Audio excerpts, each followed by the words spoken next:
Well, it may have been one game, but could yesterday's victory be a preview of the Chicago White Sox having a potent lineup? Let's discuss on today's episode of Locked On White Sox. You are Locked On White Sox, your daily Chicago White Sox podcast. Part of the Locked On Podcast Network, your team every day. Hello, I'm your host, Todd Welter, a lifelong Sox fan, a contributor for SouthsideShowdown.com, part of the Fansided Network, and also I've covered Major League Baseball for outlets such as the Associated Press. And thanks for making Locked On White Sox your first listen every day, part of the Locked On Podcast Network, your team every day. Make sure to hit the like button on today's episode. Subscribe to the YouTube channel at Locked On White Sox if you've not done so already, and also follow or subscribe to the show wherever you get your podcasts. Well, the White Sox salvaged a win against the Mets in a series that they should have won. With Andrew Benintendi and Mike Tauchman back and driving in runs like they did yesterday, let's discuss if this could be the start of a potent offense. Then Shane Smith was not crisp in yesterday's start and has given up homers over his past 3 games. Let's discuss if it's time to start worrying that he could be running out of gas. And finally, Tim Anderson was just designated for assignment by the Los Angeles Angels. I don't want to discuss his downfall. Rather, let's discuss if it's worth rehashing every former Sox player falling on hard times or having good times someplace else. All right, so the New York Mets have the best team ERA in baseball, and the Chicago White Sox, with the worst OPS in baseball, hung 9 runs on them in yesterday's victory. That's right, the White Sox won 9-4 in a series that they probably should have won. You know, they broke through. They should have probably won on Monday. They just could not put the Mets away as they went, 0 for 11 with runners in scoring position. But obviously a big reason is the Mets have a very good pitching staff. They got a great starting rotation and a bargain bin starting rotation right now in terms of, rotation being held together by duct tape, basically. And a big reason, though, that the White Sox at least came back to hang 9 runs on the Mets pitching staff was production from the top of the order. Chase Meidroth, Mike Tauchman, Miguel Vargas, Andrew Benintendi, and even Lenyn Sosa combined to go for 10 for 24 with 6 runs scored, 7 RBIs, and 3 walks. That is impressive. And Benintendi was the catalyst with a 3 for 5 day, including a 2 RBI double in the first that spotted that Sox an early lead, and they never looked back. He also had an RBI triple and a home run.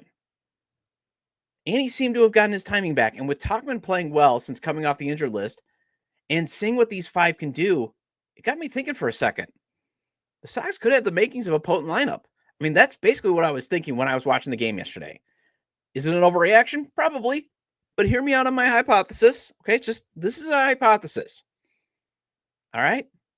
There's nothing wrong with suggestions. And again, spoiler, or not even spoiler, clarification, I am fully aware it's just one game. And I understand when the White Sox win, I think I tend to be just like a lot of White Sox fans. We get so meatball, we get so passionate. We, especially after enduring the torture of last season, we're like, oh my gosh, they won. Yes, they're back. And it's like, no, they're still not a very talented team. Their margin for error is none. Fully aware. But when I was watching it, I was thinking, okay, they've got 5 hitters at the top of the order that could actually produce more runs, to actually pile it on teams. For example, you've got Meidroth settling in at the leadoff spot. He's got a 286 average, 370 on base percentage, and he has a 14-game on base streak. And I love his goal of doing whatever it takes to get on first base. And I love how Will Venable has challenged him to actually swing and drive at pitches that he can hit that could maybe turn him into a potential 750 OPS solid leadoff hitter. A value player, a good value player. And think about it. He's already at a 1.1 F4 with the projection, according to Fangraphs, to finish at a 2.1. 2.1 F4 players are solid baseball players. And while, yes, you would love to have, 3, 4, 5, 6 F4 players on this lineup, the White Sox, and I keep saying it, I know I sound like a broken record every day, but the White Sox also need raised floor players. You would love to have like the floor of talent be 1.5 to 2 F4 players. So I'm going to itch my nose there.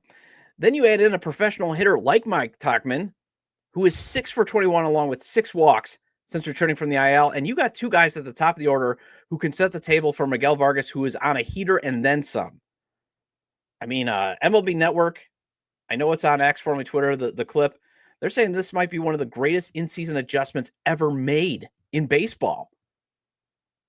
And also, don't forget, Tauchman has some pop in that bat too, but Vargas has been so good.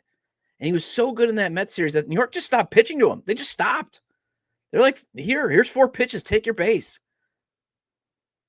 I mean, obviously, they didn't give him intentional walk status yet, but they did basically do the unintentional intentional walk.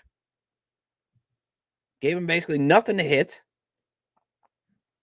And I think basically that series is where you can definitely point and certify Vargas as a core piece and a core value piece and a guy that you could build around now. And all it took was just making a simple swing adjustment.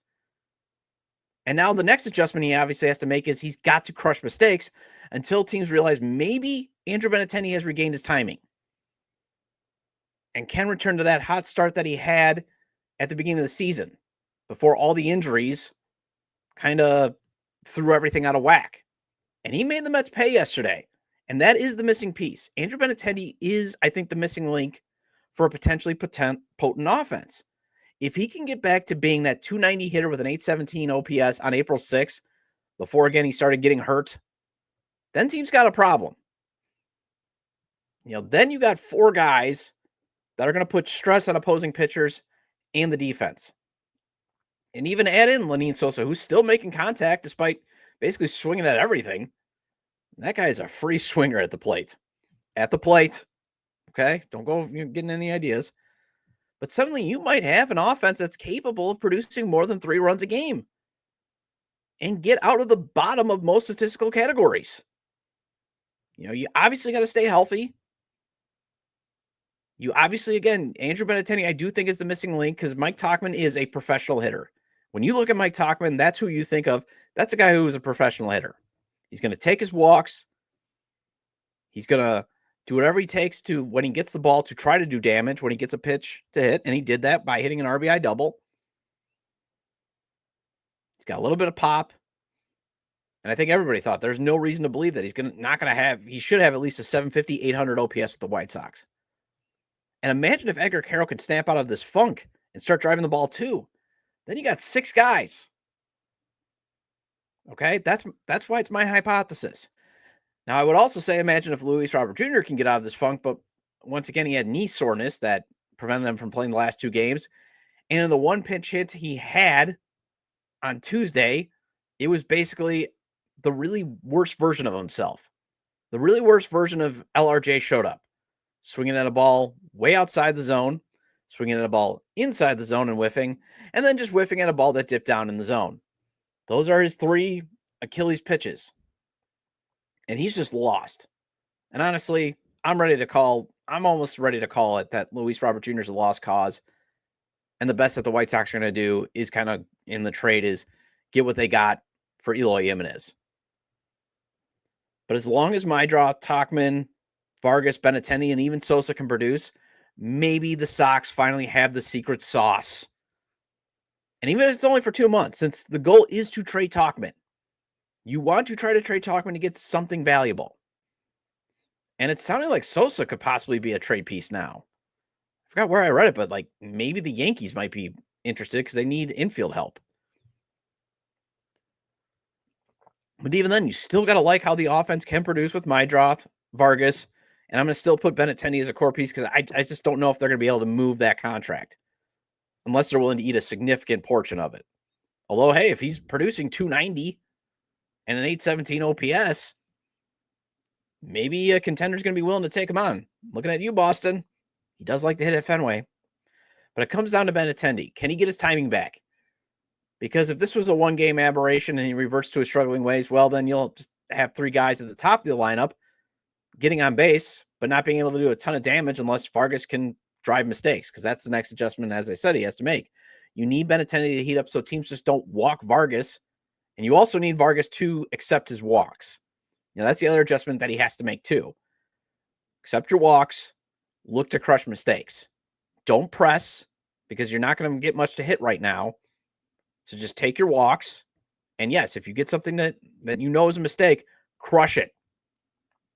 But if Andrew Benintendi can get back to early season Andrew Benintendi, then he might be starting to get some stuff to hit.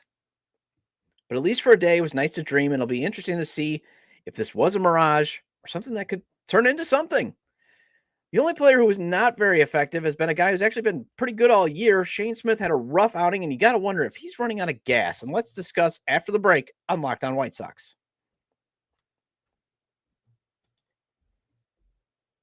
Looking for a snack that's both delicious and nutritious? Crack into a good source of protein with Wonderful Pistachios. Wonderful Pistachios is one of the highest protein nuts. Each 1 ounce serving has 6 grams of protein, giving you over 10% of your daily value. Plus, they're packed with fiber and better for you unsaturated fats to help keep you feeling fuller longer. And I'm a huge fan of the no shells variety. My go-to flavors are the roasted and salted or the honey roasted.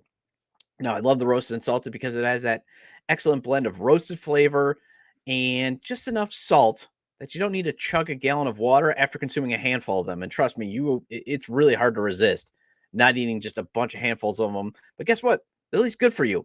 And the honey roasted is an explosion of honey goodness. And if you love cracking open every shell for that satisfying crunch, the in-shell options are a classic favorite. Wonderful Pistachios is a complete protein, providing all 9 essential amino acids.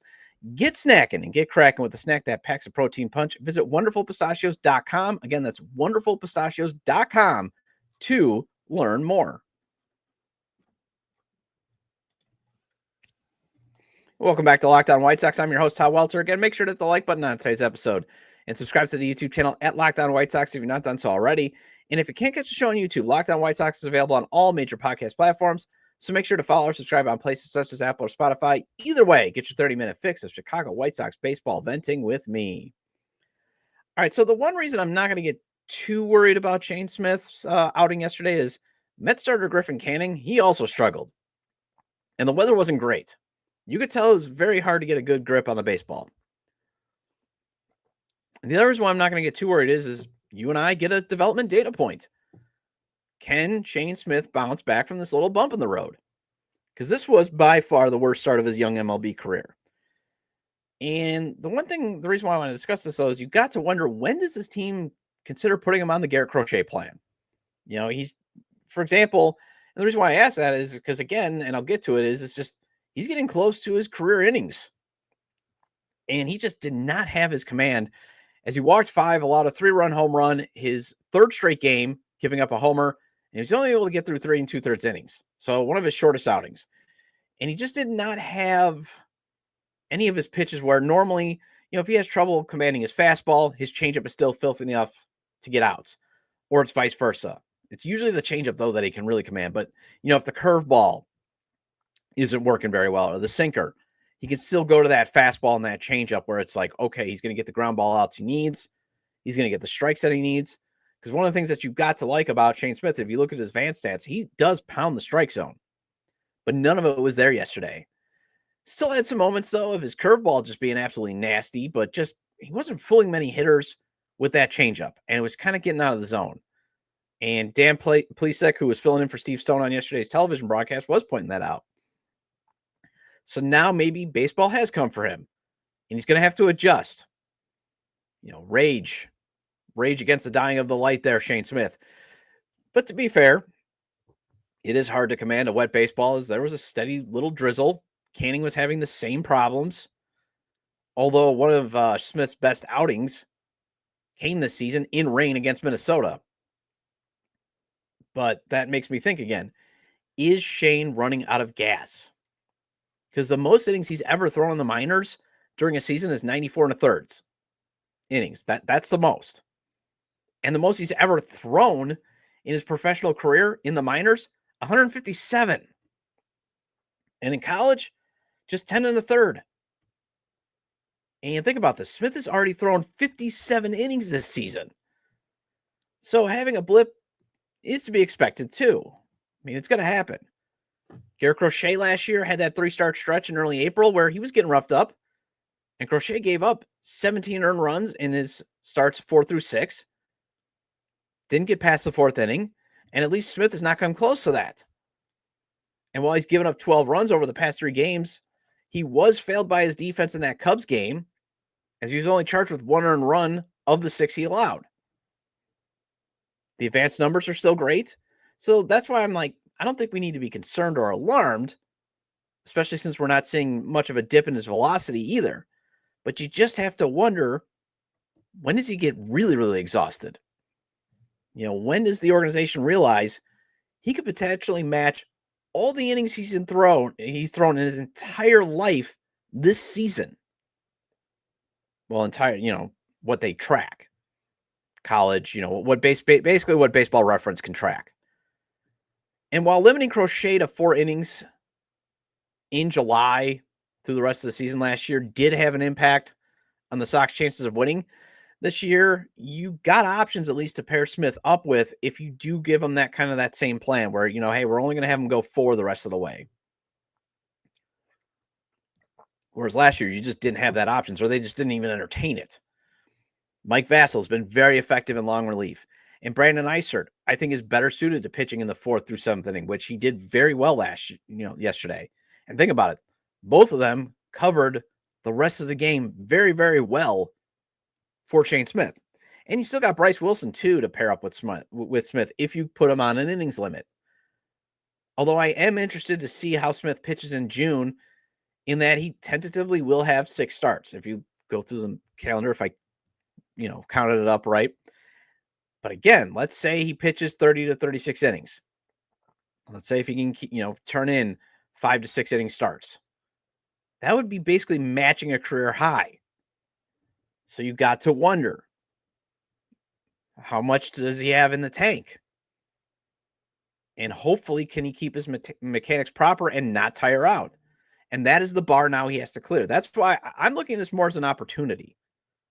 Again, it's more data, because this is the whole point of the season, guys.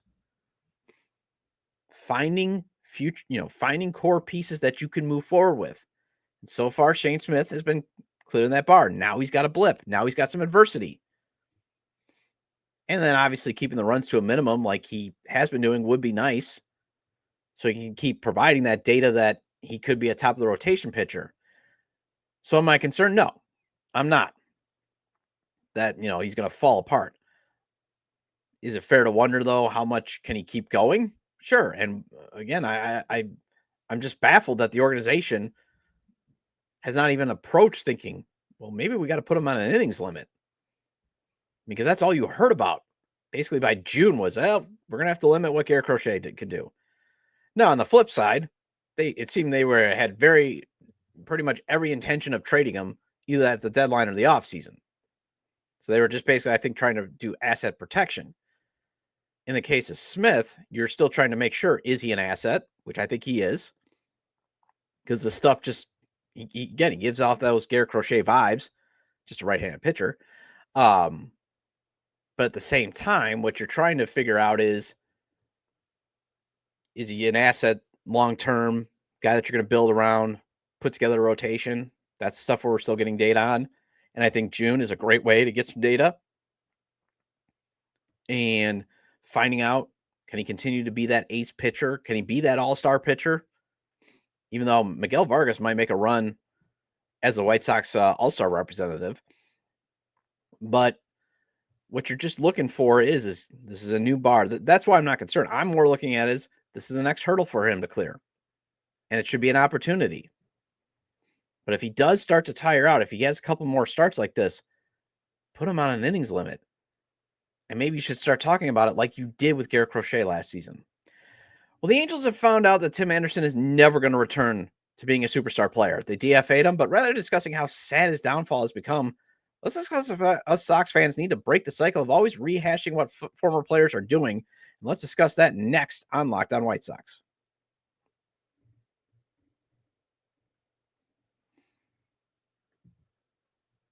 Welcome back to Locked On White Sox. I'm your host, Todd Welter. Again, shout out to all the everydayers. I appreciate your loyalty. Please hit the like button on today's episode and recommend to your fellow Sox fans or baseball fans, friends, to subscribe to the YouTube channel at Locked On White Sox or wherever they get their podcasts, as this show is available on all major podcast platforms. All right. Credit to my buddy Bez from On Tap Sportsnet for the inspiration of this segment when he shared this on X. And this is at Bez Beyond the Pen. For those watching on YouTube, I have the tweet up. We don't need to rehash former White Sox players' careers whenever their names come up. I like that because, you got a lot of how sad things have been, have gone for Tim Anderson after he was DFA'd by the Angels in White Sox social media world. You're going to have articles. I'm going to probably write about it today on SouthsideShowdown.com about, it is just sad to see how far he's fallen. And while former All-Star players suddenly losing it is nothing new, his fall from grace is something that should be studied. Given how he was once one of the faces of baseball. I mean, you had Joe Buck on the score saying they need to promote Tim Anderson as the face of baseball. I mean, he was changed the game. He could have been a viable marketing piece for years to actually draw in more fans. And he fell so hard that he's become a joke after Jose Ramirez knocked him out in that game in 2023. Obviously some former All-Star players like, say, Jesse Winker, do go on to carve a role on a contender. And maybe I think that's what the Angels were thinking, even though they weren't going to be a contender. Some guys do at least come back to maybe hit 230, 240, maybe be a 1F4 player. But Anderson may never get a big league at bat again. I think maybe I do think he might get another shot later. Wouldn't shock me if the Rockies even kick the tires on him. They should be kicking the tires on everybody with how awful they are. And I never thought I would say another team could be even worse than the White Sox, but man, the Rockies are terrible. But at the same time, us Sox fans do tend to hold on to former players still trying to make it in the big leagues more than most fan bases. Now, to be fair, team's not winning right now. And you and I have seen a lot of guys go on to better things after escaping the South Side. Whereas some other fan bases don't really see that. And plus, a guy like TA was beloved for a while. And again, he was the face of the franchise, along with Jose Abreu. But I do think sometimes you and I fall into the trap of still romanticizing the what could have been. And I know I've done this on this show. I'll throw my hand up and say I'm guilty. I'll point the thumb back. But the romanticizing also makes us forget usually, and the what could have been romanticizing makes us usually forget the context of why said former player is a former player. I mean, Yohan Moncada, Eloy Jimenez, they could just never stay healthy. Same with Carlos Rodon. Gavin Sheets, he could never hit for power for the White Sox. Obviously that first year he was showing promise as a power hitter. And then it was nothing but,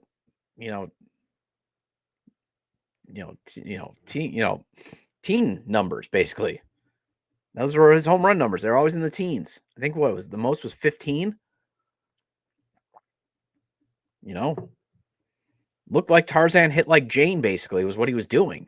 Ronaldo Lopez, he was tried out as a starter with the White Sox and failed. But he did carve out a nice bullpen career and helped get the Sox Edgar Caro in that trade that also sent Lucas Giolito. Tim Hill, he could not get outs for the White Sox. And maybe he couldn't accept that he was playing for a third world organization. And that if he could get outs, guess what the White Sox would have done? They would have traded you, Tim. They probably would have sent you to the Yankees. Michael Kopech, he never listened to his pitch plan until switching agents. And he did get the Sox Miguel Vargas in that trade. Even though the process of the trade was terrible. And as former host of the show, Sean Anderson, pointed out on X, this is, what Vargas is doing is actually more of a player development win, not a trade win. Because he looked like he was traumatized last year. So there's a context for a lot of these guys, not with the team actually making sense. There are basically only, I would say, 6 former players that I think you and I can still clutch our pearls and keep revisiting because of how maybe they were let go. But otherwise, we got to stop. I'm with Bez. We got to stop rehashing. Like, oh, it's so sad to see what happened to Tim Anderson. We saw what happened to Tim Anderson. We saw his decline. And yes, there's nothing wrong. I'm not telling you how to fan. There's nothing wrong with having, hope that he has, he has better success in his future endeavors. But also, like, oh my gosh, it's so bad. We saw how poorly he declined. But in terms of like the 6 guys that I think, yeah, we could clutch our pearls, Chris Sale, Jose Quintana, because how could you not build just one playoff team with 2 pocket aces? Like, how's that possible?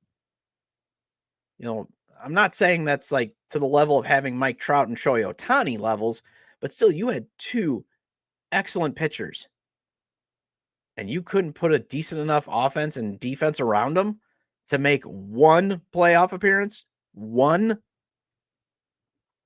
I will say the other is Rodon in that a $21 million 1-year deal, even though he was, he did get hurt again in 2021. Kicking the tires on him couldn't have hurt because you were still in your competitive window. And for a 1-year, $21 million deal, because he did still produce numbers when healthy, so that's a market rate for basically ownership to hold their nose and be like, I ain't spending that because that's what they do. I think that was organizational negligence. Also, again, not being willing to pay Garrett Crochet or Dylan Cease, and that way you have to trade them. I think we can clutch our pearls there. And especially with the Dylan Cease trade, not looking so good right now, Bob. I mean, I still have hope for Drew Thorpe once he comes back, but you're not getting anything from them this year. You've lost time now with the Tommy John surgery. Jairo Uriarte had to be pulled from game action. Samuel Zavala was terrible last year in A-ball. He's a little bit better. Steven Wilson, you DFA'd. He's now back. He's making the most of a second opportunity, but didn't really win that trade much. The Garrett Crochet trade, obviously, game changer for the organization, but it could still be a game changer if he was still on your team. Because, and the other thing, again, the process, they made one attempt to give him an extension, and they heard the price and they were like, okay, we got to trade him. I'm sure Chris Getz was like, wait, $160 million? Yeah. I couldn't even approach Jerry with that, so we're going to deal you. And then Sheets, although to be fair, when I say clutching the pearls and being like, oh, we got to watch how Sheets is thriving, that's more of a hindsight being 2020. And the only reason why it's 2020 is he would have come $3 million cheaper than Andrew Vaughn, and he does hit left-handed, something manager Will Venable really likes. So I do think he would have actually, now that you see this team basically 2 months into the season, you definitely realize they picked the wrong first baseman for financial reasons. And again, Will Venable loves his lefties in his lineup. And think about that too. You could have had Gavin Sheets for about $3 million less than Andrew Vaughn, and you could have used that $3 million then to address the bullpen. And yeah, you get a possible career season from Sheets if he's doing the same that he's doing in San Diego. And think about that. He's hitting bombs at Petco Park, a pitcher's park. So whatever he did, maybe it's just leaving Chicago, but if he was putting up the same numbers here at Wright Field, that's definitely a for sure trade asset. Whereas now you have $5.8 million in Andrew Vaughn at AAA just hoping to revive his career. So again, those are about the 6 players that I say it's worth revisiting. Otherwise, to everybody else, like I'm done really focusing on Eloy. He's down at the minors, doesn't surprise me. Yoan Moncada, best of luck to you in your future endeavors. That type of stuff. Well, that wraps up this edition of Locked On White Sox. Thank you for making Locked On White Sox your first listen today. For your second listen, check out the all-new Locked On MLB Game Night. Every game, every night, all season long. Get local analysis on a national scale. Find MLB Game Night on Locked On MLB on YouTube or wherever you listen to your podcast. And I'll be back tomorrow to discuss the White Sox upcoming series against the Baltimore Orioles. Feel free to leave comments about today's discussion of the White Sox giving a glimpse into possibly having a potent lineup in yesterday's victory, Shane Smith potentially running out of gas, and the need to stop reminiscing about these former players that are currently still in the league. You can leave them at the episode page on YouTube, X, formerly Twitter, at Todd J. Dub or at Locked On Sox, or you can email me at lockedonwhitesox@gmail.com. Have a great day, and I'll see you tomorrow.